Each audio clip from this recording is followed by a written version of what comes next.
Dandelion wishes. It was their first morning in the new house. David and Caroline ran out to the backyard. Mom followed behind, walking carefully.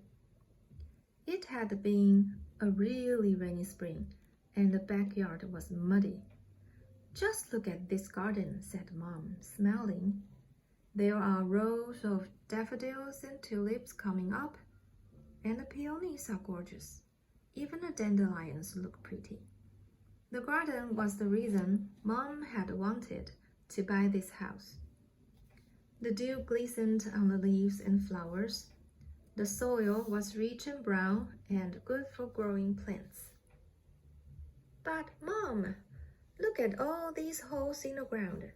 Is that good for the soil?" asked Caroline. Caroline liked helping her mother in the garden, so she knew about things like soil. "Those holes were made by ants and worms," said Mom. "They help water and air get to the roots of the plants, even weeds. Did you know dandelions are weeds?" "But they look like flowers," said David. "They do," said Mom. "When the yellow part is gone, I love to blow away the fluffy white part and make a wish." "I wish the yellow part was gone now, so I could make a wish," said Caroline. "What would you wish for?" asked Mom. "I'd wish for some friends in the neighborhood," Caroline said. Caroline's mom gave her a hug and said, "I'd make just the same wish, honey. Well, I'm going inside to start unpacking. Try not to get too muddy."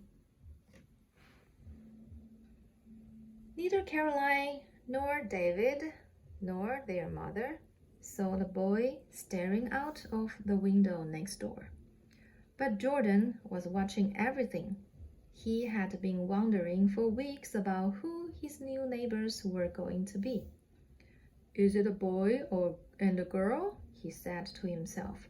"Just like Tiana and me?" Jordan yelled, "Tiana, come here and see the new neighbors!"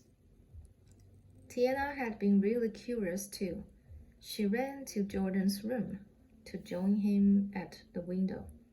They both watched their new neighbors walk around the muddy yard. "Oh no, they are going toward the super muddy spot," said Jordan. "We'd better go warn them." By then, Caroline had sunk up to her ankles in mud. She tried to pull her feet out of the mud, but she slipped and, whoops, she landed smack on the seat of her pants. David took her by the hands to pull her up, but as he pulled, David slipped in the mud, lost his balance, and landed next to his sister. "Let's go help them," said Jordan. "Good idea," said Tiana. "I'm sure we are strong enough to pull them out."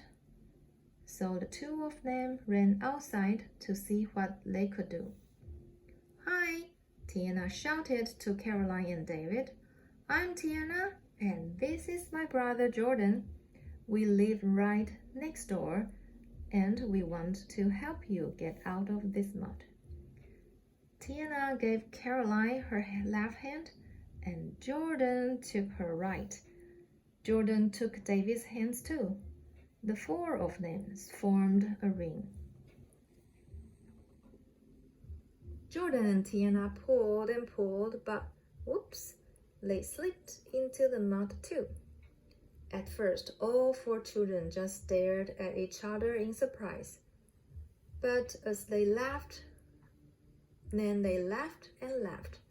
What a messy, dirty, funny way to meet a new neighbors. Mom heard the noise and looked out the window. When she saw the four children laughing and having fun, she smiled. Caroline hadn't found a fluffy dandelion to wish on, but it seemed like her wish for new friends was coming true anyway. But Mom wasn't the only one looking out the window. Maggie, the girl who lived on the other side of Caroline and David's new house, was watching too, and wondering about these new neighbors of hers. The end.